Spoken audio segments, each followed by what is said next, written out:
यार स्कूल अच्छी थी आप लोगों की।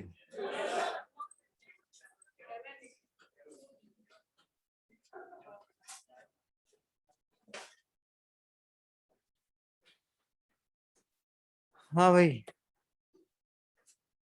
Good evening. Right, so last class में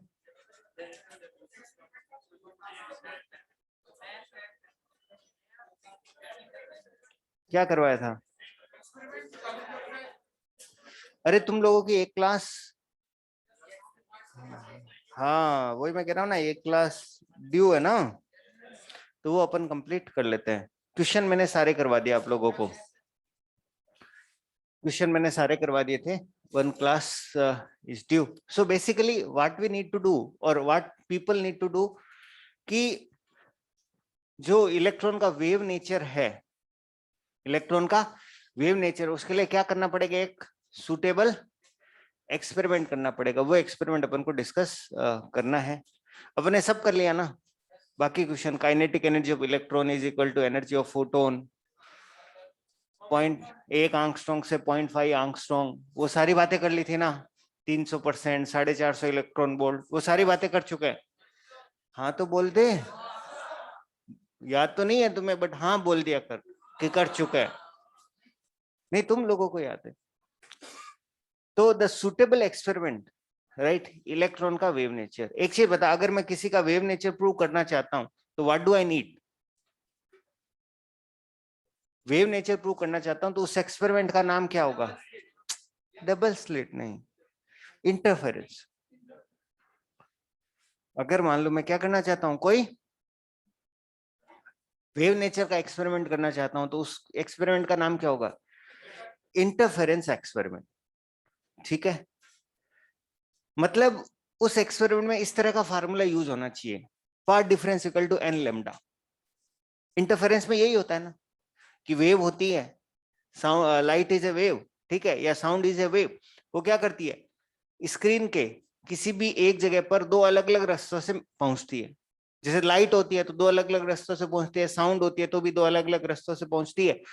लाइट होती है तो तुम देखते हो, यहाँ पे ब्राइटनेस है, यहाँ पे डार्कनेस है। साउंड होती है तो तुम सुनते हो कि यहाँ पे ज्यादा आवाज आ रही है, यहाँ पे कम आवाज आ रही है। और इलेक्ट्रॉन के केस में what are you going to measure? You are going to measure current. Depending on the experiment तुम्हारा ऑब्जर्वेशन अलग अलग होगा ना। लाइट के साथ करोगे तो देखोगे, साउंड के साथ करोगे तो सुनोगे। वो क्विंग्स ट्यूब एक्सपेरिमेंट होता है तो उसमें क्या होता है, सुनते हो आप। इज देयर ए की? नहीं है सर।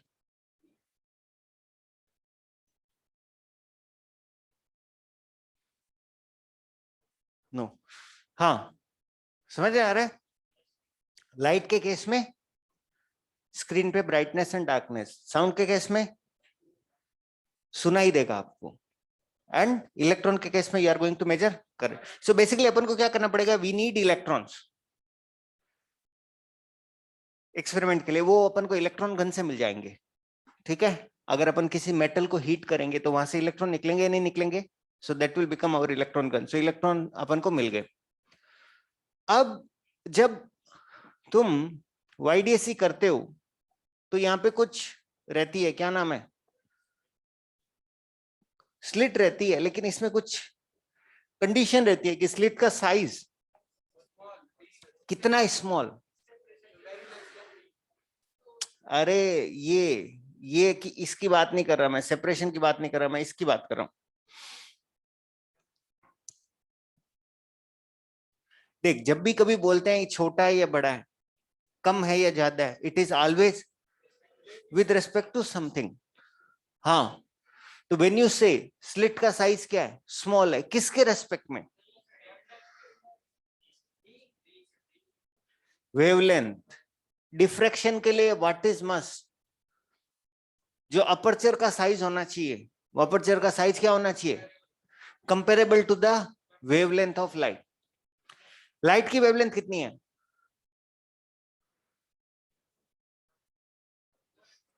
4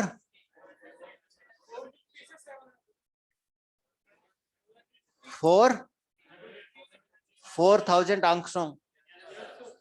तो ये जो होल था उसकी जो मोटाई थी, इसकी विड्थ थी, कंपेरेबल टू दैट होगी। अभी इलेक्ट्रॉन को अगर मान लो मैं 150 वोल्ट से एक्सेलरेट करूं तो उसका वेवलेंथ कितना होगा? इलेक्ट्रॉन को अगर मैं 150 वोल्ट से एक्सेलरेट करूं तो उसकी वेवलेंथ कितनी होगी? 1 एंगस्ट्रॉम। क्या मतलब है कि अपन को स्लिट का साइज बहुत कम चाहिएगा और इतनी स्लिट मिलेगी भी नहीं। 1 एंगस्ट्रॉम क्या होता है? एक एटम का साइज होता है। 1 एंगस्ट्रॉम क्या होता है? मतलब स्लिट बनाने के लिए मेरे को क्या करना पड़ेगा? यहां से एक एटम निकाल दो, वो स्लिट बन गई। तो मैं ऐसा कर नहीं पाऊंगा, तो मेरे को कुछ और दूसरी चीज देखनी पड़ेगी। तो देखते हैं अपन, इधर देखो ध्यान से। अपन को कौन सा एक्सपेरिमेंट करना है? Interference experiment of electron. और इलेक्ट्रॉन पे कौन सा फॉर्मूला लगाना है? D sine theta equal to n lambda. अगर वो लगता है d sine theta equal to n lambda लगता है, मतलब इलेक्ट्रॉन कौन सा नेचर एग्जिबिट कर रहा है? Wave nature. तो उस एक्सपेरिमेंट का नाम है डेविसन एंड जर्मर। ये डेविसन एंड जर्मन ने किया था एक्सपेरिमेंट 1927 में। तो क्या एक्सपेरिमेंट है बेटा? ये कौन है? सर्किट में क्या फ्लो हो रहा है? सर्किट में क्या फ्लो हो रहा है? करंट। फिलामेंट है, इस पे क्या है? Coating of barium oxide. Photo कहां पे बना हुआ है इसका? मॉड्यूल में बना हुआ है। तो आपको क्या है, फोटो नोट डाउन करना है या फिर समझना है? वेरी गुड, समझदार हो यार तुम लोग। ठीक है, तो यहां से इलेक्ट्रॉन निकलेंगे। ठीक है, अब इसकी बीम बनानी पड़ेगी। यहाँ पे भी आप लाइट की बीम बनाते थे ना? ठीक है, इसकी बीम बनानी पड़ेगी। इसलिए इसको इलेक्ट्रॉन को एक सिलेंड्रिकल एनोड से पास करना पड़ेगा।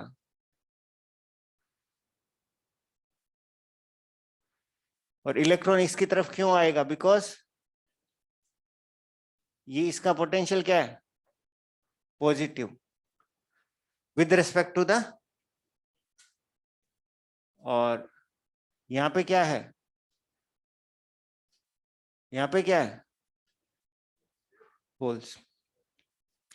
तो इलेक्ट्रॉन अंदर गया सिलेंडर के अंदर, फाइन होल्स है, एंड क्या बन गई? एक इलेक्ट्रॉन की बीम बन गई, फाइन इलेक्ट्रॉन बीम। अब ये बीम क्या करेगी?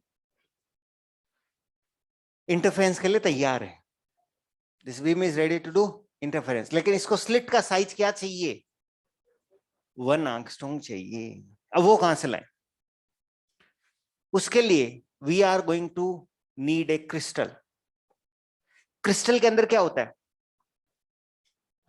Regular arrangement of atoms. होता है या नहीं होता है? क्रिस्टल के अंदर क्या होता है? Regular arrangement of atoms. And ये क्रिस्टल नहीं है। एंड एक चीज बताओ कि अगर रेगुलर अरेंजमेंट ऑफ एटम्स है, उनके बीच की सेपरेशन कितनी होती है? आंगस्ट्रॉन्ग में होती है या नहीं होती है? या lattice constant? I am talking Germer right? अरे क्रिस्टल के अंदर क्या होता है? Regular arrangement of. Yes sir, नहीं, रेगुलर अरेंजमेंट ऑफ एटम्स।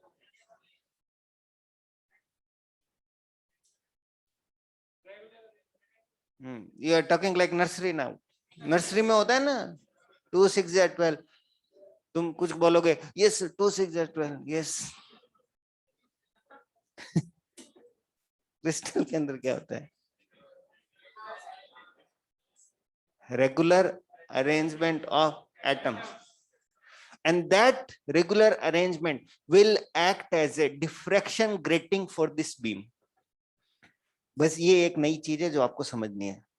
ठीक है, यहाँ पे होगा crystal. So they are going to use nickel का क्रिस्टल। ठीक है, इससे वो होगा कैसे मैं बताता हूँ। इससे इलेक्ट्रॉन क्या होंगे? डिफ्रैक्ट होंगे। डिफ्रैक्ट होके कहां पे जाएंगे? स्क्रीन पे जाएंगे। अब यहाँ पे अपन स्क्रीन नहीं बोलेंगे, डिटेक्टर पे जाएंगे। थीटा एंगल पे डिफ्लेक्ट हुए और डिटेक्टर पे गए। So this is circular detector.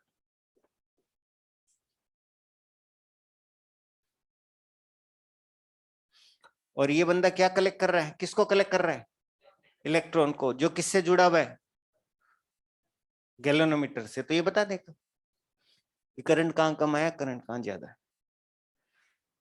And किसके साथ एक्सपेरिमेंट कर रहे हो तुम, इलेक्ट्रॉन। तो ये सारी की सारी असेंबली किसमें होनी चाहिए, वैक्यूम में।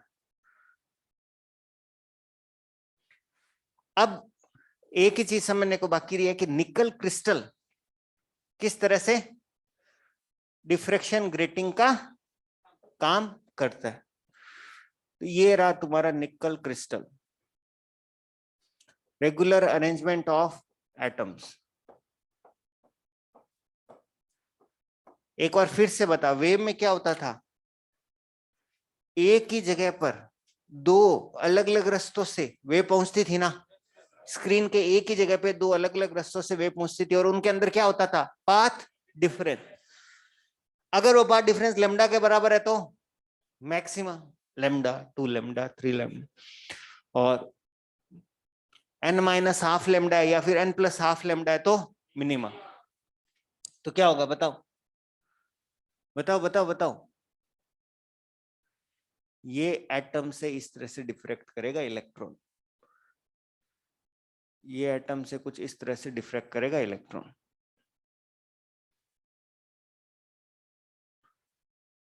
ठीक है, और अगर ये डी है और ये किस में होगी, फ्यू एंगस्ट्रॉम। यही तो चाहिए था अपन को। और तो पार्ट डिफरेंस दिख रहा है क्या तेरे को, दो वेव आई ऐसे गई, कौन सी वेव ज्यादा चली, ऊपर वाली, यहां से परपेंडिकुलर डाल, ये वाली, ये पार्ट डिफरेंस आ गया या नहीं आ गया, कितना आ गया, डी साइन थीटा। आया समझ में, ये पार्ट डिफरेंस आ गया। अब बता दे, अभी तक जो बोर्ड पे है वो समझ में आया नहीं आया, हो क्या रहा है, what about you guys, Ankit and what kind of people we have here, निवेद, Yashika,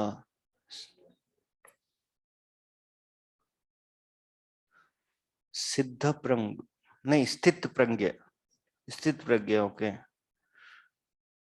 Ankita, अंकित, अमनदीप, आशीष, आशीष का कीबोर्ड ठीक हुआ नहीं हुआ, हरीशा, आयुष, चिराग, हाँ कैप्स लॉक वाले बड़े तो दिखते ही नहीं है मुझे। हाँ, तो समझ में आ रहा है आप लोगों को कि हो क्या रहा है। तो ये जो फिनोमेना है, ठीक है, इस फिनोमेना को बोलते हैं, ये जो भी हो रहा है, nickel crystal is acting as three dimensional diffraction grating. मतलब इलेक्ट्रॉन इससे क्रिस्टल से डिफ्रैक्ट हो रहा है, ग्रेटिंग फॉर इलेक्ट्रॉन। तो एक नई चीज है, ये आपको पता होनी चाहिए। अब एक चीज बताओ, ये वोल्टेज अगर अपन चेंज करेंगे तो क्या होगा, इलेक्ट्रॉन की क्या चेंज होगी, डी ब्रोई वेवलेंथ। भूल गए क्या de Broglie wavelength, last week अपने पढ़ा था ना। तो व्हाट विल बी इलेक्ट्रॉन की de Broglie wavelength, under root 150 by V, yes और नो। तो इलेक्ट्रॉन की डी ब्रोई वेवलेंथ चेंज कर सकते हैं ना। तो ये जो वैल्यू आएगी √150 बाई वी, ये कहां से आ रही है, फ्रॉम थियरी। ये फॉर्मूला कहां से आया, थियरी से आया ना, lambda equal to h upon p, उसी से आया नहीं आया। तो वो वाला फॉर्मूला थियोरिटिकल है। मतलब do we know the wavelength of electron from our theoretical calculation. अब ये यहां पे जाके इंटरफेरेंस कर रहा है, यस और नो। तो यहां पे अब क्या करेगा, स्क्रीन पे मैक्सिमा मिनिमा दिखाएगा। अगर मैक्सिमा मिनिमा नहीं दिखाता है तब तो इलेक्ट्रॉन वेव नहीं है, सिंपल सी बात है। If it is not show maxima minima, अपन इस डिटेक्टर को मूव करेंगे और मैक्सिमा मिनिमा नहीं दिखा रहे तो electron is not a wave. लेकिन अगर मैक्सिमम मिनिमम दिखाता है और मैक्सिमम मिनिमम दिखाता है तो फिर अपन क्या करेंगे, d sine theta equal to maxima पे क्या करेंगे, एन लेमडा करेंगे, नहीं करेंगे? एंड उससे अपन किसकी वैल्यू निकालेंगे, लेमडा एक्सपेरिमेंटल। तुम समझ में आया मेरी बात? तुम्हें समझ में थोड़ी थोड़ी आ रही है। एक लेमडा थियोरेटिकल क्या आएगा बता, root 154 by V, 150 by V, sorry आंक सो। अब अपन v की जो वैल्यू है वो क्या लिखेंगे, ये एक्सपेरिमेंट किया गया था तो इस वैल्यू पर क्या आए थे, मैक्सिमा मिनिमा आया था। थियोरेटिकली ये होना चाहिए, experimentally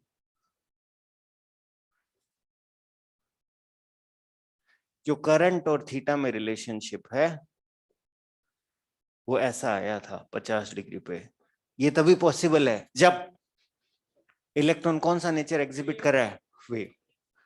and can we calculate lambda theoretical, कितना, अंडर रूट 150 अपॉन 54, कितना आ जाएगा, सम नंबर, सम नंबर।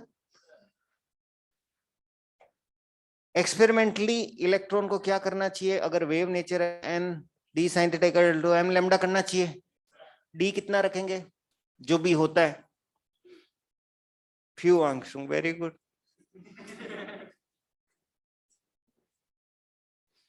तो 2 पॉइंट तू नहीं बोला होगा ना, क्या, आई ट्रस्ट यू।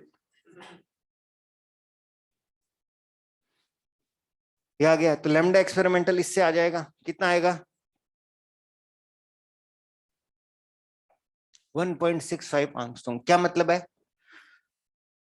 कि our theoretical calculation that lambda equal to h upon p, उसे अपन रूट 150 बाई वी से 1.67 निकाला, एंड एक्सपेरिमेंटल कैलकुलेशन कि d sine theta equal to n lambda, दोनों से जो लेमडा की वैल्यू आ रही है, those value are matching. It means only one thing, electron is showing its wave nature. ये एक्सपेरिमेंट है। इस एक्सपेरिमेंट में क्या याद रखना पड़ता है आपको from exam point of view, एक तो ये चीज और एक है कितनी वोल्टेज और कितनी डिग्री पर मैक्सिमम करंट आया था, और एक ये डायग्राम। ये वैल्यू नहीं पूछते, वो तो 54 याद रहेगा तो तुम्हें ये याद अपने आप हो जाएगा, ये डायग्राम, ठीक है। वो वैल्यूज, निकल क्रिस्टल का क्या रूल है, ये चीजें पूछना है आपसे, पूछना आपको, ठीक है। ये एक्सपेरिमेंट दो लोगों ने किया था अलग अलग जगह पर। डेविसन जर्मन ने 1927 में किया था, कहां पे, यूएसए में। एंड जीपी थॉमसन ने भी किया था 1928 यूके में। So experiment was carried out independently by two scientists at two different locations. London हो गया, ये अमेरिका हो गया, दूर दूर है पता है, ये वर्ल्ड मैप है, तो कहाँ है लंदन, हाँ वेरी गुड, वेरी गुड, उधर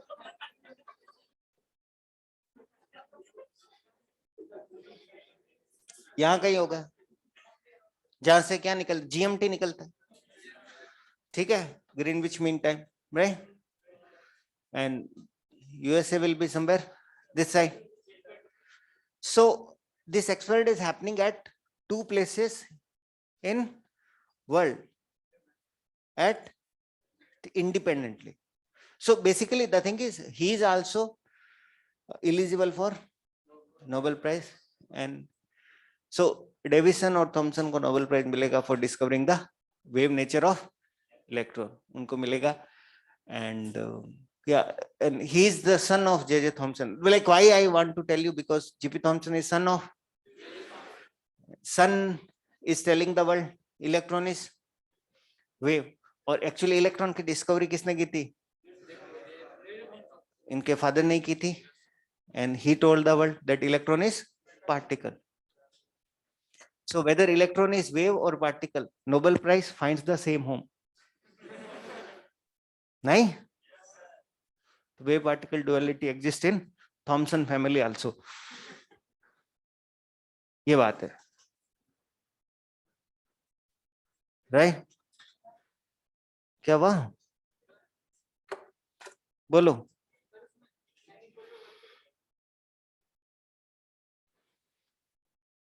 N equal to 1 is for first maxima.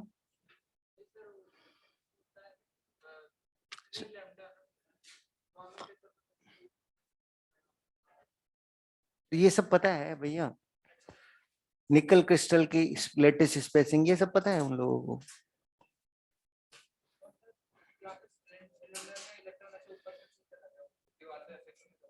लगेंगे ना, कोई दिक्कत नहीं है.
मतलब he is asking me, ऐसे ही क्यों हुआ? So he is regretting that why he was not there with Davison, Zermer, and what is your name, son?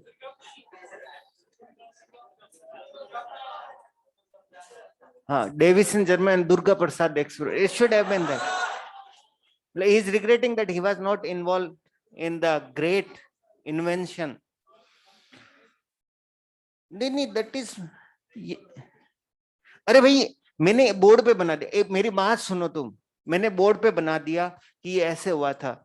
एक चीज बता, इस एक्सपेरिमेंट को है ना सक्सेस होने में कितने साल लगे थे? 5 साल लगे थे. It was not 1 days work कि Davisson and Germer comes to lab, okay या ठीक है ना, एक सिलिंड्रिकल एनोड देना, एक हीटिंग एलिमेंट देना, and give me a nickel crystal and give me a circular detector, let's put all this in vacuum and boom, we got the answer, electron is wave, and let's go to the Nobel committee and get a Nobel Prize. 10-10 crore रुपए आ जाएंगे. अरे भाई ऐसे नहीं होता. This experiment started in 1924. ठीक है, और 27 में इसको क्या मिली थी? सक्सेस मिली थी. पहले ये एक्सपेरिमेंट वैक्यूम में नहीं हो रहा था.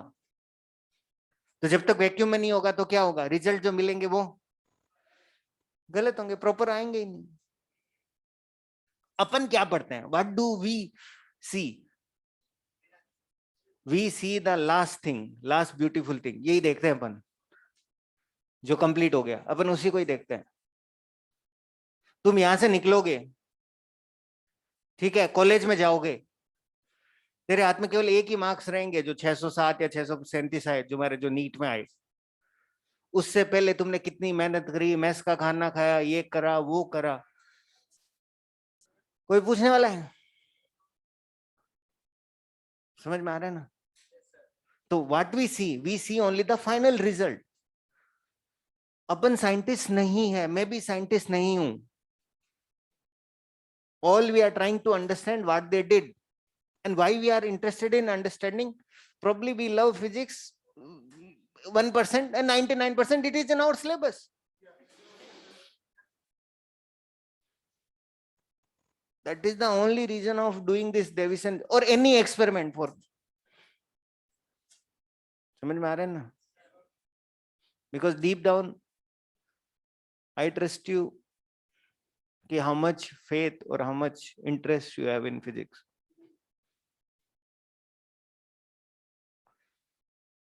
ठीक है ना? So do not question it कि ऐसा ही क्यों हुआ, मतलब दैट इज लाइक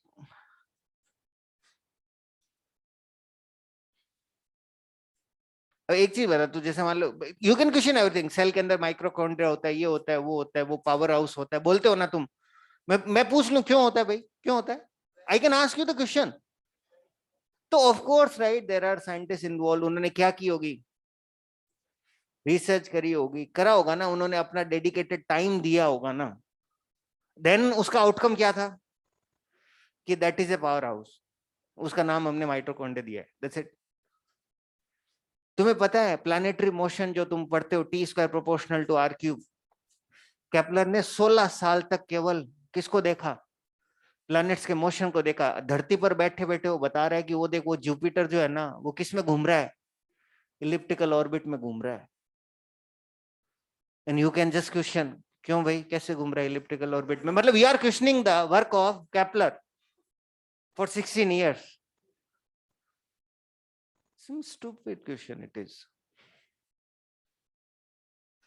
यार तुम एक बात समझो, अगर कोई साइंटिस्ट का नाम तेरी बुक में आया है, कोई एक्सपेरिमेंट तेरी बुक में आया है, व्हाट डज दैट मीन, बहुत काम किया होगा यार उसने।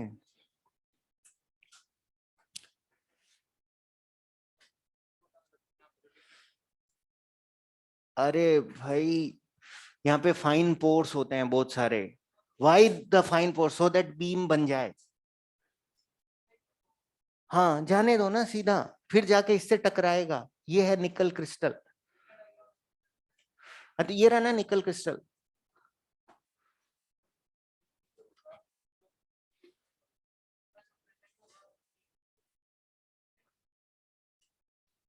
This will B a beam.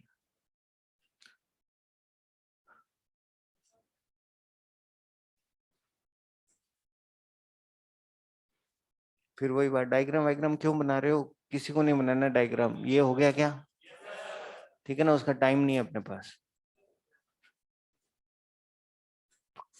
So the one thing interesting I could find was this: he was son of J.J. Thomson, and he was also involved in discovering that electron is wave. Electron is wave. अरे बेटा, तुम पता है समझ ही नहीं रहे हो, तुम्हारी जो ये बायोलॉजी है ना, जिसमें एक ब्रांच है जेनेटिक्स, वो ब्रांच जेनेटिक्स तभी आएगी जब ये तुम्हारा ये इलेक्ट्रॉन का वेव नेचर डिस्कवर होगा। जेनेटिक्स के लिए क्या देखना पड़ता है, डीएनए देखना पड़ता है भाई। ये होता है ना कि डिफरेंट स्पीसीज का डीएनए मैच करता है, अपना ट्री का भी डीएनए मैच करता है, यू नो दैट, कितना परसेंट, अपना ट्री, ट्री पेड़, हाँ अपना पेड़ का भी डीएनए मैच करता है अबाउट 80%। तुम्हें पता ही नहीं है, मतलब तुम्हें केवल एक लाइन पता है, अपना और चिंपांजी का 99% है, तो इस क्लास में चिंपांजी हो सकते हैं। वही कहना चाह रहे हैं ना आप लोग। अरे मेरी बात सुनो, डीएनए को देखते कैसे हैं? क्या बोला, इलेक्ट्रॉन माइक्रोस्कोप। इलेक्ट्रॉन माइक्रोस्कोप में क्या यूज होता है, इलेक्ट्रॉन का wave nature. So the biologist will be able to see the double helix DNA, those Watson and Crick, only after somebody gives them a electron microscope, which is only possible after the discovery of electrons ka wave nature. That is why this is important. This experiment is really important. Electron ka wave nature is possible only after this experiment, और इसके बाद ही क्या आएगा, तुम्हारा electron microscope आएगा, जो Watson and Crick use करेंगे to see the DNA. They will tell the world okay it is double helix. है समझ में, ये इंपॉर्टेंस है। जो होता है ना, अपन बोलते हैं ना एप्लीकेशन क्या है, तो that is the biggest application. And एक चीज बताओ, जैसे जैसे है ना, I mean I don't know if you understand this और नॉट, जो मैं बोल रहा हूं, जैसे जैसे हमारी अंडरस्टैंडिंग बढ़ती है, हमने अंडरस्टैंडिंग क्या बढ़ी, इलेक्ट्रॉन इज ए, अंडरस्टैंडिंग बढ़ी तो हमारा इंस्ट्रूमेंट बढ़िया हुआ या नहीं हुआ? जो बेसिकली कंपाउंड माइक्रोस्कोप से अपन क्या पहुंच गए, और हमारा इंस्ट्रूमेंट अच्छा हुआ तो हमारी अंडरस्टैंडिंग और बढ़िया होगी या नहीं होगी? और उस अंडरस्टैंडिंग से क्या हमारा इंस्ट्रूमेंट फिर से और अच्छा होगा क्या? ये लूप चलता रहेगा। This is called development, this is called innovation. समझ में आ रहा है? अंडरस्टैंडिंग अच्छी होगी तो इंस्ट्रूमेंट अच्छा होगा, इंस्ट्रूमेंट अच्छा होगा तो अपन दुनिया को और बढ़िया तरीके से देख पाएंगे, दुनिया को और बढ़िया तरीके से देख पाएंगे तो और इंस्ट्रूमेंट बढ़िया आएगा, and this will keep on happening. ये चीज आपको समझ में आनी चाहिए। So that is the use of electron का वेव नेचर। तो electron microscope is based on wave nature. अच्छा, अब अपन देखने की कोशिश करते हैं कि ये कितना बढ़िया है। रिजोल्विंग पावर क्या होती है बता, व्हाट इज रिजोल्विंग पावर? अरे अंग्रेज, फार्मूला बता दे। हाँ, रिजोल्विंग पावर ए अपॉन 1.22 लैम्डा। अब सेल को देख रहे हैं तो ए का कोई मतलब ही नहीं है, मतलब ए अपने हाथ में ही नहीं है, वो वैसे ही बहुत पास में है।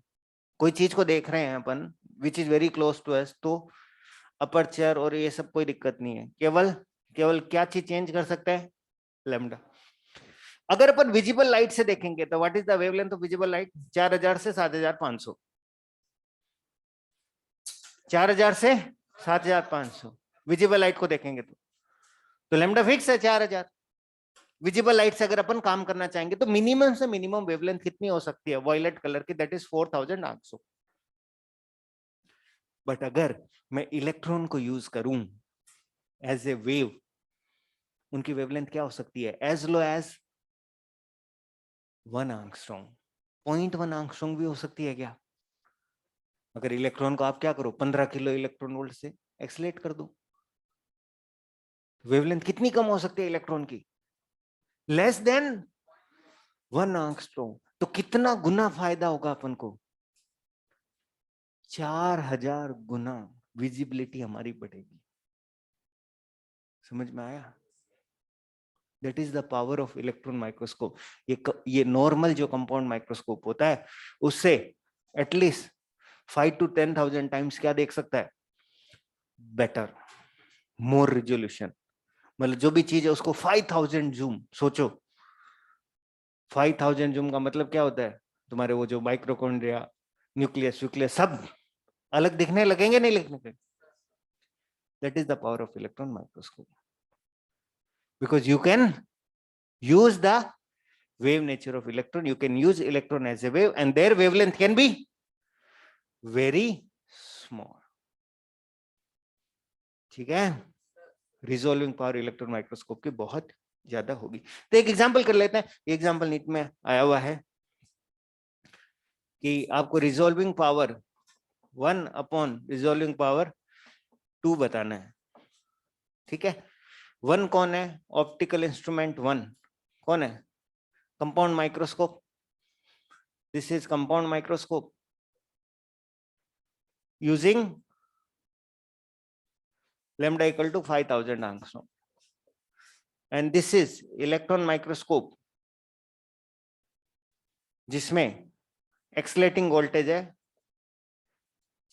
50,000 वोल्ट्स। ठीक है? तो क्या करोगे आप? लैम्डा 1 तो पता ही है, लैम्डा 2, लैम्डा 1 तो ठीक है 6000 sorry 5000 angstrom, and what is lambda 2? Under root 150 by कितना है? 0.1 एंगस्ट्रॉम। तो what is resolving power 1 upon resolving power 2 बेटा? लैम्डा 2 बाई 50,000 आ गया। So that is the power of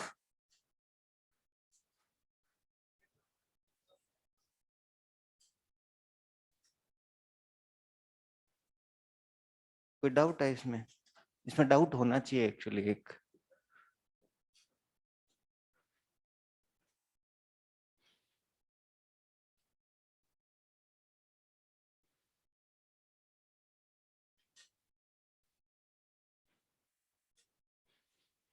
एक बच्चा पूछ रहा है कि नोबेल प्राइज में 10 करोड़ रुपया मिलता है क्या? हाँ मिलता है भैया, मिलता है। रुपए की तो आजकल वैल्यू ही क्या है। हम्म। उल्टा लिख दिया क्या? क्या बात कर रहे हो यार? हम्म।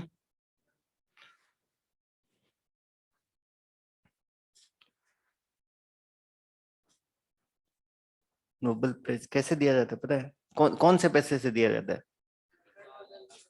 अल्फ्रेड नोबेल के जमा पूंजी नहीं, उस पूंजी से जो ब्याज आता है ना, उससे दिया जाता है। फिर भी पैसा बचा हुआ है, इतना पैसा कमाया था उन्होंने।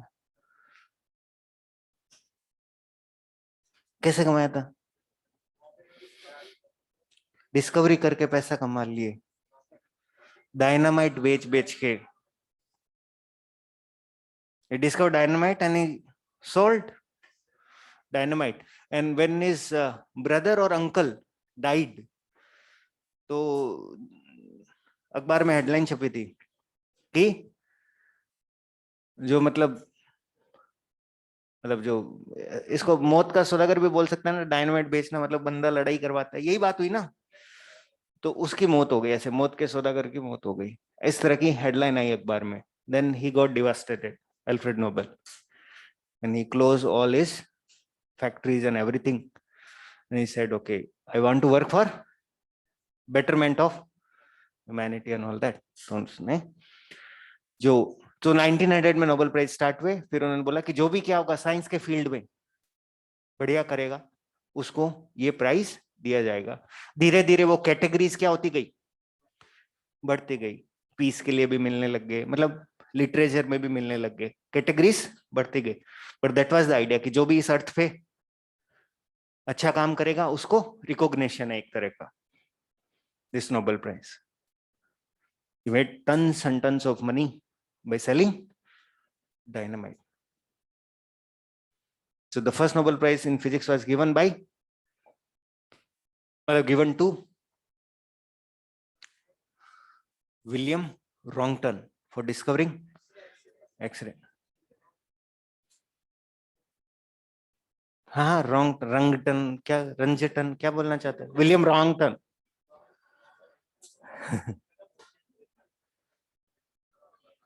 अंग्रेज तो हो ही तुम।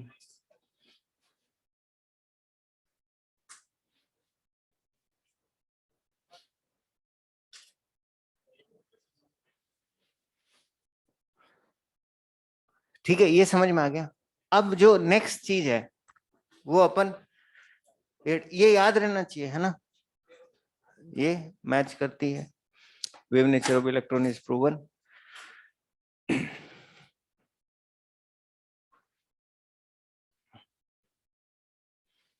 और भी ऐसे फादर सन डुओ है जिनको मिले हैं नोबेल प्राइज। मैडम क्यूरी की डॉटर को मिला है,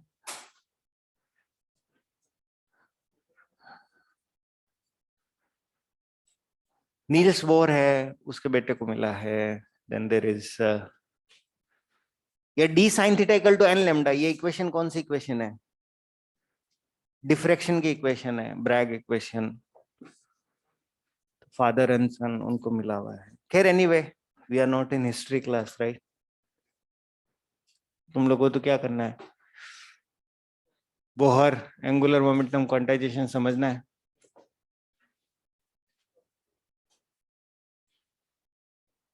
तो अब अपन वो दो तीन बातें वो करते हैं कि ये इतना फेमस क्यों हुआ, कौन? डीब्रॉय।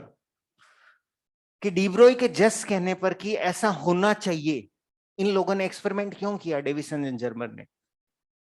क्योंकि मैंने आपको बोला था वो सही समय पर सही जगह पे था या नहीं था। जब नील्स बोर को नोबेल प्राइज मिल रहा था तो नील्स बोर ने पता है एक हाइपोथेसिस दी थी, mvr equal to nh upon 2 pi. उसके इसके पास कोई एक्सप्लेनेशन नहीं था। वो एक्सप्लेन किन्होंने किया? डी ब्रॉय ने किया। डी ब्रॉय ने कैसे एक्सप्लेन किया कि अगर डी ब्रॉय ने ऐसे एक्सप्लेन किया कि इन्होंने शायद एक कंसेप्ट दिया था स्टेशनरी ऑर्बिट। इन्होंने कुछ कंसेप्ट दिया था कि वो पर्टिकुलर ऑर्बिट में इलेक्ट्रॉन चक्कर लगा सकता है, जिनका नाम स्टेशनरी ऑर्बिट दिया था। तो डी ब्रॉय सेड कि स्टेशनरी ऑर्बिट वो ऑर्बिट होते हैं जिसकी सरकमफेरेंस पे integer number of wave fit हो जाती है। Stationary orbits are those orbit जिनकी सरकमफेरेंस पे integer number of wave fit हो सकती है। तो सरकमफेरेंस की लेंथ कितनी है? 2πr। Integer number of wave n lambda. ये किसने दिया है? डी ब्रॉय ने। बोहर ने नहीं दिया। बोहर ने तो क्या बोला कि अगर मेरा समझना चाहते हो मॉडल तो आपको क्या मानना पड़ेगा? MVR equal to NH upon 2π।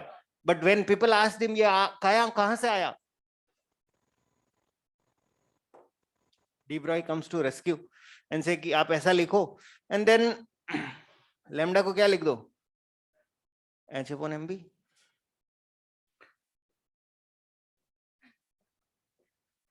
कुछ आ रहा है? क्लिक हुआ? ऐसा उन्होंने क्यों बोला? Because electron has a dual nature. Electron is wave as well as particle. तो इलेक्ट्रॉन उसी ऑर्बिट में रहना पसंद करेगा जिसकी सरकमफेरेंस पे integer number of waves fit होगी। जैसे ये कौन सा सरकमफेरेंस है, इसमें कितनी वेव्स फिट हो रही है? 3। तो this will be probably n equal to 3 orbit. ठीक है। अब देख बेटा क्वेश्चन कैसे पूछा जाता है इसमें। क्वेश्चन इस तरह से पूछा जाता है कि electron is in ground state of hydrogen atom. Electron is in ground state of hydrogen atom. इसकी डी ब्रॉय वेवलेंथ बताओ। तो तुम क्या करते हो? अगर मान लो तुम्हें ये नहीं आता, तुम क्या करोगे? Lambda equal to H upon MV। H पता है, M पता है, V आता है तुम्हें, क्योंकि तुम्हें एटम स्ट्रक्चर तो तुम्हें आता ही है, तो तुम अपना थोड़ा सा दिमाग लगाते हो। C/137। Okay, now you do not like my formulas. Okay, you like this one. हाँ हाँ, तुम्हें ज्यादा जाने पहचाने अच्छे लगते हैं ना।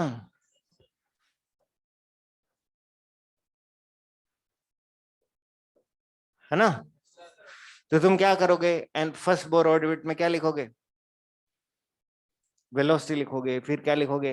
Lambda equal to H upon MV। यही तो करोगे तुम। उसमें आपको टाइम बहुत खराब होगा। HMV लंबी कैलकुलेशन है। जबकि अगर तुम n इक्वल टू या 1 पुट करते हो, do you know R1? What is R1? हाँ, व्हाट इज दैट? ये रही R1। लैम्डा आ गई। यस और नो? तो ऐसे क्वेश्चन आप कर सकते हो फास्ट, अगर आपको ये पता है तो। ठीक है, तो इसमें लिखो। So this is the explanation by de Broglie.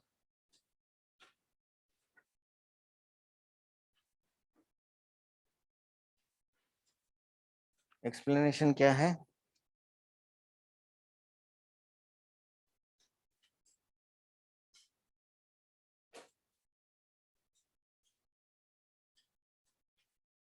What is the explanation? According to de Broglie,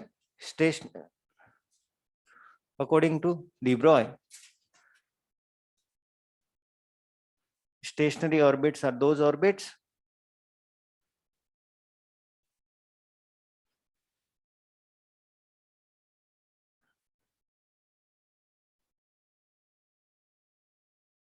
in which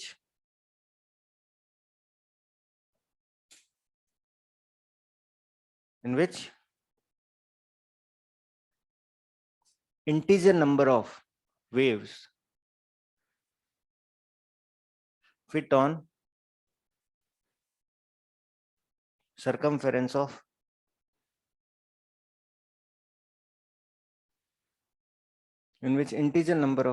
wave fit on circumference of of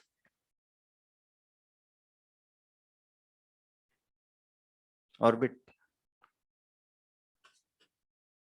Integer number of waves sit on circumference of the orbit.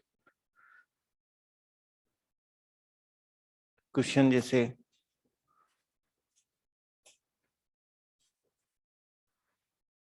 what is de Broglie wavelength for electron in first Bohr orbit कौन सा होता है? Hydrogen वाला ही होता है. क्या लिखेंगे? बोलो क्या लिखेंगे? 2 pi r1 equal to 1 into lambda 1. r1 is 0.529. lambda 1 कितना आ जाएगा? गुना भाग कर लेना है. That is very easy.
Second Bohr orbit में भी निकालो. What is the de Broglie wavelength in? What is the de Broglie wavelength in first excited state of hydrogen atom?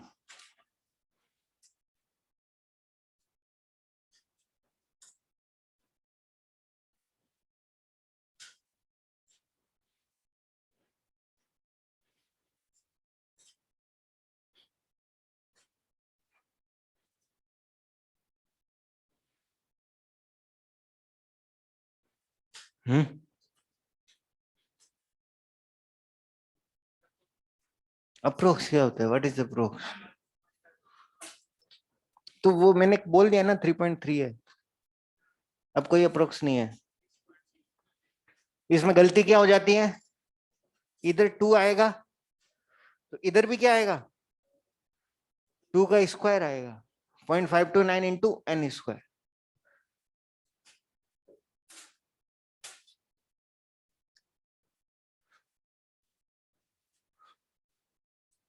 तो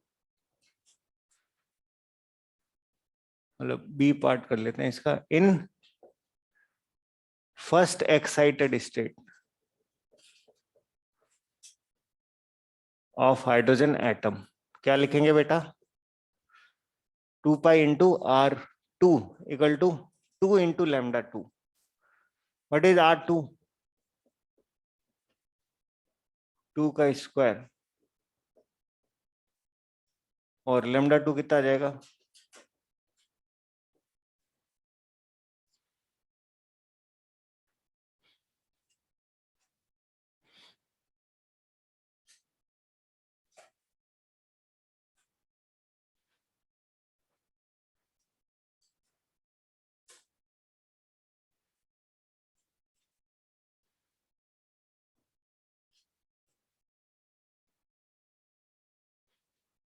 ठीक है. अच्छा, इस उल्टा क्वेश्चन भी पूछ सकते हैं. अगर मान लो मैं आपको दे दूं कि de Broglie wavelength in third Bohr orbit is lambda. de Broglie wavelength in third Bohr orbit is lambda. Ayush ने कर दी ना गड़बड़.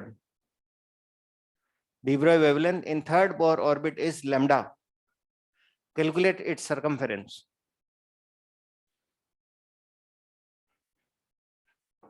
de Broglie wavelength in third Bohr orbit is lambda. Calculate its circumference. क्या आंसर आएगा? क्या?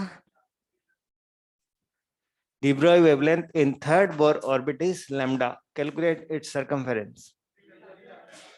हाँ, गलती नहीं करनी है। यही तो है एक्चुअली, मिटाने की कहां जरूरत है, यही तो है। What is this? This is n equal to 3, yes और नो? कितनी वेव फिट हो रही है? 3। तो 2 pi r is equal to 3 lambda, yes और नो? यही सरकमफेरेंस है। तो क्या आंसर होगा तुम्हारा? 3 लैम्डा।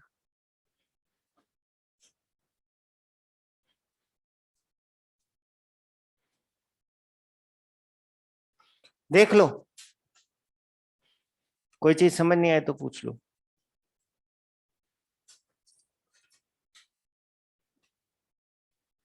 चलें आगे।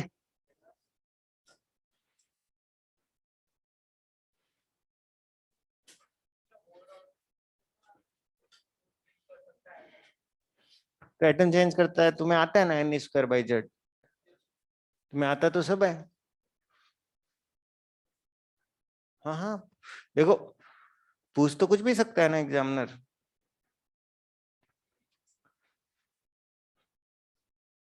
लेकिन पूछेगा सिंगल इलेक्ट्रॉन सिस्टम के लिए, क्योंकि आपको फार्मूले किसके लिए आते हैं? आपको आते हैं single electron system, helium plus, lithium 2 plus, right? So you know only दो सिस्टम, तो तुम्हें आंसर भी उन्हीं के लिए पूछेगा। अब देखो, जो लास्ट थिंग है, हाइजेनबर्ग अनसर्टेनिटी प्रिंसिपल, क्या है ये?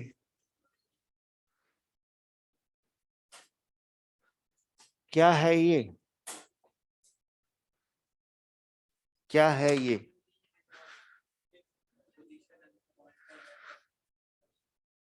We cannot measure, or we cannot measure precisely. We can measure, but there will be some. What is the difference between error and uncertainty? ये एरर है या अनसर्टेनिटी है?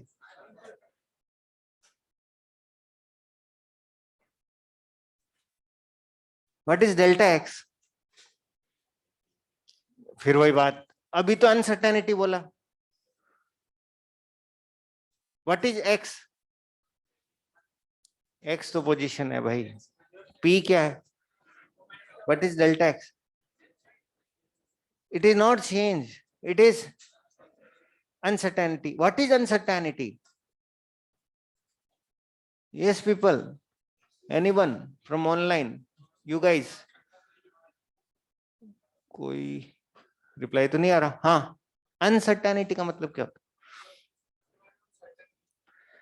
किसी चीज के एग्जैक्टली मतलब यू नो कि there is going to be error, but you don't know how much, but you know कि कुछ ना कुछ गड़बड़ तो।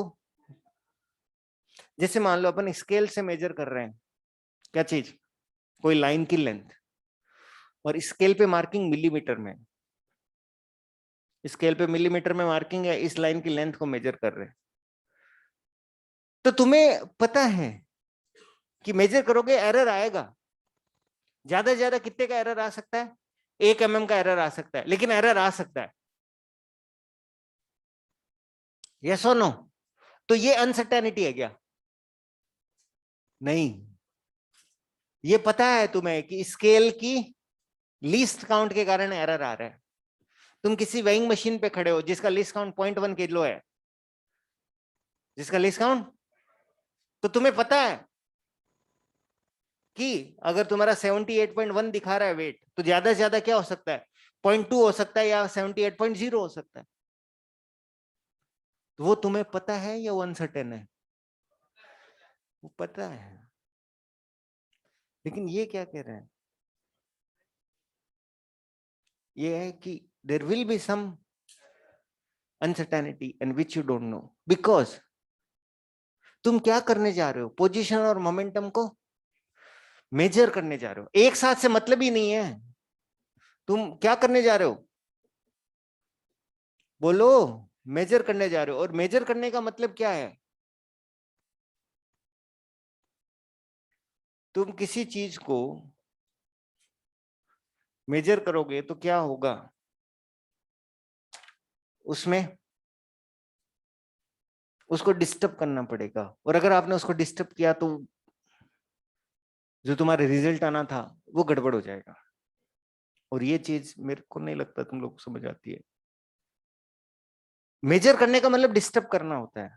जैसे मान लो कोई सर्किट है, सर्किट में मैं करंट मेजर करना चाहता हूं, क्या करना पड़ेगा? उस सर्किट में क्या लगाना पड़ेगा? मतलब मैंने उस सर्किट को डिस्टर्ब कर दिया ना, जो सर्किट पहले था वैसा थोड़ी रहा अब। सर्किट में वोल्टेज मेजर करना है, सर्किट में करंट मेजर करना है, what I have to do? जो सर्किट है उसको डिस्टर्ब करके उसके अंदर क्या लगाओ? अमीटर और वोल्ट मीटर, अमीटर और वोल्ट मीटर। तो मैंने सर्किट को डिस्टर्ब किया, तो अब मेरा जो आंसर आएगा वो वही आएगा क्या जो? नहीं, ये बात है। आप सिस्टम को मेजर करोगे तो सिस्टम क्या होगा? डिस्टर्ब होगा। सिस्टम डिस्टर्ब होगा तो उसके अंदर कुछ एरर आएगा, वो अनसर्टेन रहेगा। ये क्वेश्चन कर रहा है, कर रहा है आराम से। I go and start observing, what will happen? What will happen? Outcome change होगा या वही रहेगा? It could be good, it could be bad also. हो सकता है कि यार मेरे को करना है, सर देखना है, सर देखना है कैसे होगा। समझ रहा है नहीं समझ रहा? तो when you are trying to observe a system, system get disturb, and system disturb होगा तो उसका आउटकम वही नहीं आएगा मेजरमेंट का जो आना चाहिए था। एक चीज बता, अगर मैं इलेक्ट्रॉन का मोमेंटम और पोजीशन मेजर करना चाहता हूं तो मेरे को क्या करना पड़ेगा? इलेक्ट्रॉन को देखना पड़ेगा। इलेक्ट्रॉन को देखने के लिए क्या करना पड़ता है? लाइट भेजनी पड़ेगी ना। अगर मान लो मैं कोई चीज को देखना चाहता हूं तो मेरे को क्या भेजनी पड़ेगी? तो दिस इज द इलेक्ट्रॉन। क्या भेज रहा हूं मैं इसके ऊपर? फोटोन। फोटोन टकरा के वापस आएगा। क्या ये फोटोन इस इलेक्ट्रॉन को डिस्टर्ब नहीं करेगा? The very idea of measurement is to disturb. ये फोटोन इस इलेक्ट्रॉन को डिस्टर्ब करेगा क्या? करेगा। तो इसका मोमेंटम और पोजीशन वही है क्या? हमारे ऑब्जर्वेशन के कारण चेंज हो गया। तो there is some uncertainty in that, ये मतलब है। Why you can not measure precisely? Because measure करने जाओगे तो क्या आएगा? डिस्टर्बेंस आएगा, उसके कारण कुछ ना कुछ अनसर्टेनिटी रहेगी रहेगी। मतलब कहीं पे भी लग सकता है। तुम्हें पेपर घर पे दिया जाए, ठीक है, एकदम फ्री माइंड होके तुम करते हो, और वही अपन संडे को बुला के लाइन में ऐसे बिठा के पेपर डिस्ट्रीब्यूट करें, घड़ी लगा दे 9 से 12, साइकोलॉजी चेंज हो जाती है ना पूरी, या नहीं हो जाती? यहाँ पे यस और नो? तो यू डोंट नो कि क्या मार्क्स आएगा। You getting my point? Performance change हो जाती है, हो सकता है किसी की बढ़ जाती है। कुछ होता है ना कि टेस्ट है तब तो मैं बढ़िया ही करूंगा क्योंकि मार्क्स आएंगे। होता है, हर तरह के लोग होते हैं, मैं भी very few, but there are people. जैसे मान लो फॉर एग्जांपल मी, मेरे को एम्प्टी क्लास दे दो, what will I do? Will it be, will I be more efficient और लेस एफिशिएंट? डिपेंड्स का क्या मतलब होता है? मतलब मैं बेंचेस को पढ़ाने आता हूँ क्या मतलब? मतलब इट डिपेंड्स का मतलब ये होता है कि I do not like your face. It depends का मतलब ये होता है, इट डिपेंड्स का मतलब ये होता है कि योर मतलब you do not like yourself, मतलब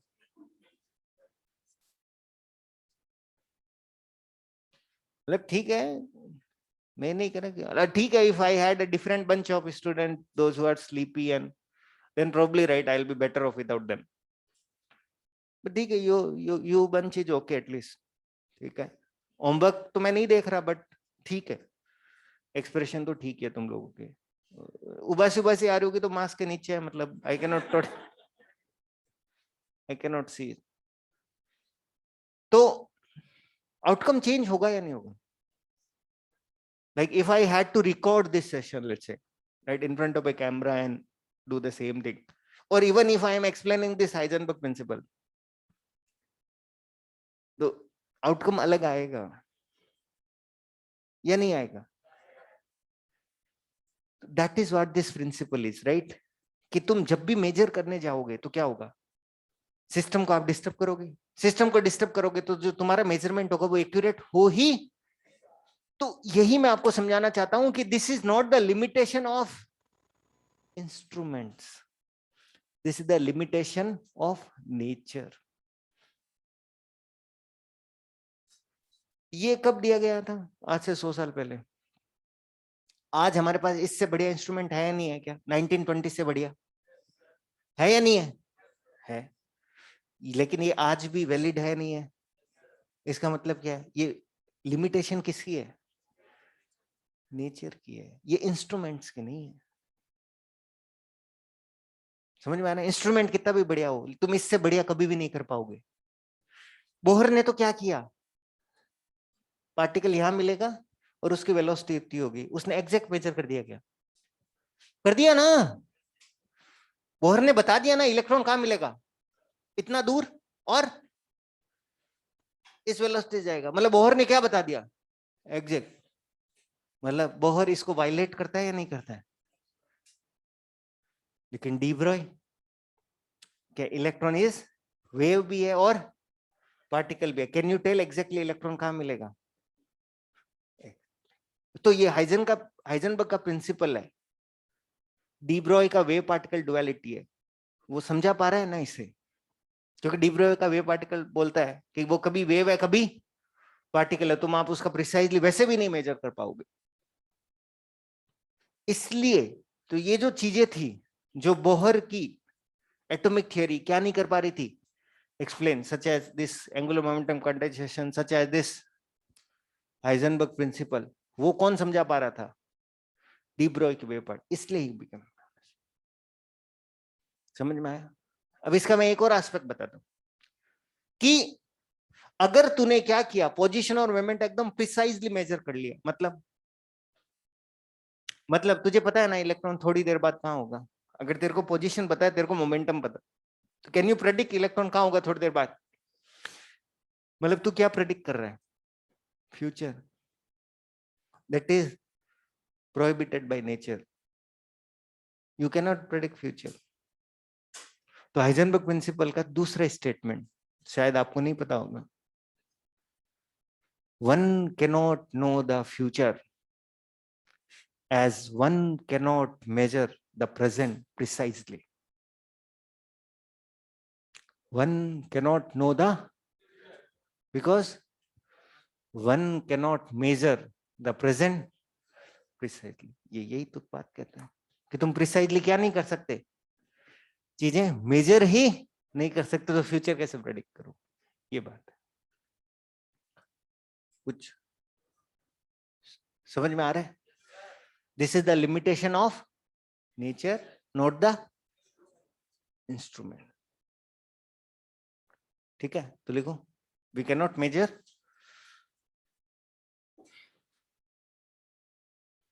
we cannot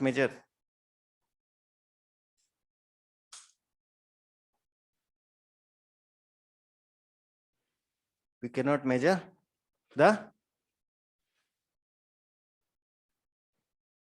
position and momentum of a particle simultaneously with great accuracy.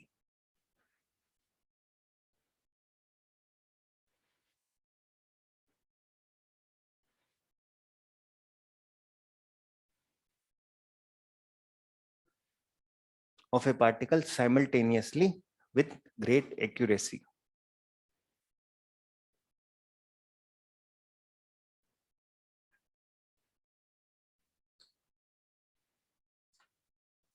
ठीक है, with great accuracy. ठीक है, फिर आगे लिखो, de Broglie's wave particle duality, de Broglie's wave particle duality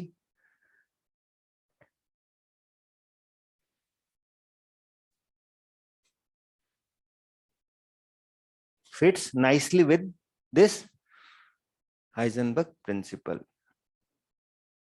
समझ में आया? De Broglie's wave particle duality fits nicely with Heisenberg principle. De Broglie's wave particle duality fits nicely with Heisenberg principle. De Broglie की wave particle duality इस idea के साथ nicely fit होती है. ठीक है, फिर आगे लिख सकते हो this is not the limitation of our instrument, but this is the limitation, this is not the limitation of our instruments, but the limitation of nature itself. ठीक है, ठीक है. तो बोहर मॉडल दोनों तरीकों से क्या हुआ? ठीक है, ये हाइजेनबर्ग प्रिंसिपल को तो क्या नहीं कर सकता. एक्चुअली ये जो प्रिंसिपल है ना, वैसे मैं आप क्वांटम, खैर आप लोगों को तो क्वांटम फिजिक्स पढ़नी नहीं है, बट क्वांटम फिजिक्स की कोई भी बुक होती है उसका पहला चैप्टर क्या होता है? नहीं, ये क्वांटम फिजिक्स की कोई भी बुक होगी, उसका पहला प्रिंसिपल वो बोलेगा कि आओ अपन क्या करेंगे, एटम्स के बारे में पढ़ेंगे, इलेक्ट्रॉन्स के बारे में पढ़ेंगे, न्यूक्लियस के बारे में पढ़ेंगे, अपन सब कुछ पढ़ेंगे, लेकिन एक माइंड में रखेंगे एक बात कि अपन चीजों को अच्छे से मेजर नहीं कर सकते. ये पहले चैप्टर में ये बोलेगा वो. तो मतलब जितने भी सारी आगे वाले चैप्टर में जो भी बात होगी, उनका क्रक्स यही रहेगा कि ये प्रिंसिपल एप्लीकेबल होना चाहिए. लेकिन बोहर वाले में तो एप्लीकेबल, लेकिन फिर भी बोहर क्यों पढ़ते हैं? क्योंकि अपन को क्वांटम फिजिक्स समझ में नहीं आएगी 12वीं क्लास में. 12वीं क्लास में क्वांटम फिजिक्स समझ में नहीं आएगी, लेकिन इससे जो आंसर आते हैं और इससे जो आंसर आते हैं मैच करते हैं लकीली. इससे जो आंसर आएंगे ना, तुम क्या पढ़ते हो वैसे एक्चुअल में हाइड्रोजन का कौन सा मॉडल है? श्रोडिंगर वेव इक्वेशन मॉडल है या नहीं है? उसमें साई के बारे में पढ़ते हो ना, इलेक्ट्रॉन इज ए वेव बताते हैं ना, और इलेक्ट्रॉन कहां मिलेगा वो साई स्क्वायर की प्रोबेबिलिटी पे डिपेंड करता है नहीं करता? साई स्क्वायर की प्रोबेबिलिटी कितनी आती है? मैक्सिमम प्रोबेबिलिटी 0.529 एंगस्ट्रॉम पे आती है. क्या यही आंसर इसका नहीं है कि इलेक्ट्रॉन के मिलने की प्रोबेबिलिटी सबसे ज्यादा कहां पर है? ग्राउंड स्टेट में. कहां पर है ग्राउंड स्टेट? 0.529 एंगस्ट्रॉम. इससे जो आंसर्स आते हैं वो आंसर इससे लकीली मैच करते हैं. तो अपन इसको पढ़ते हैं. वैसे ये काइंड ऑफ ठीक है. तो अब थोड़ा सा रह गया इलेक्ट्रॉन के बारे में, मैं बता दूंगा आपको नेक्स्ट क्लास में. होमवर्क क्या सब कुछ खत्म कर दो. बिगिनर बॉक्स 1 2 3 एक्सरसाइज 2 पूरी हो जानी चाहिए. अब 45 क्वेश्चन है, एज ए टेस्ट कर लो. जो भी डाउट हो नेक्स्ट क्लास में पूछ लेना. एक्सरसाइज 2 कंप्लीट हो जानी चाहिए अपनी. ठीक है, एंड करते रहो ये, because we have like now we have everyday class, right? So that means before the next test we'll be able to finish this. हाँ, we'll be able to finish the modern physics, even we'll start the next chapter, right? मतलब जो भी आगे बचा हुआ इस book में, semiconductor, right? तो भाई होमवर्क पेंडिंग नहीं रखना, ठीक है? एक्सरसाइज 2 को तो क्या करना,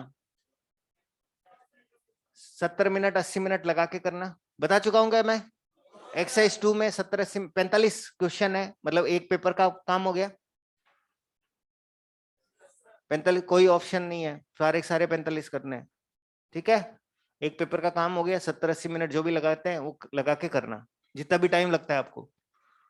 ऐसे करके मत उठ जाना 60 मिनट हो गया, अब हो गया बस 36 क्वेश्चन हुए मेरे से.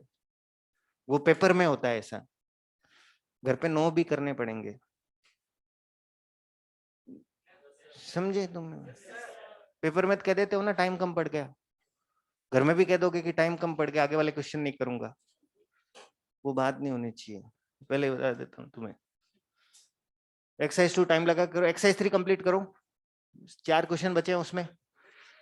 1 में भी, ठीक है, नेक्स्ट क्लास में डिस्कस हो जाएगा।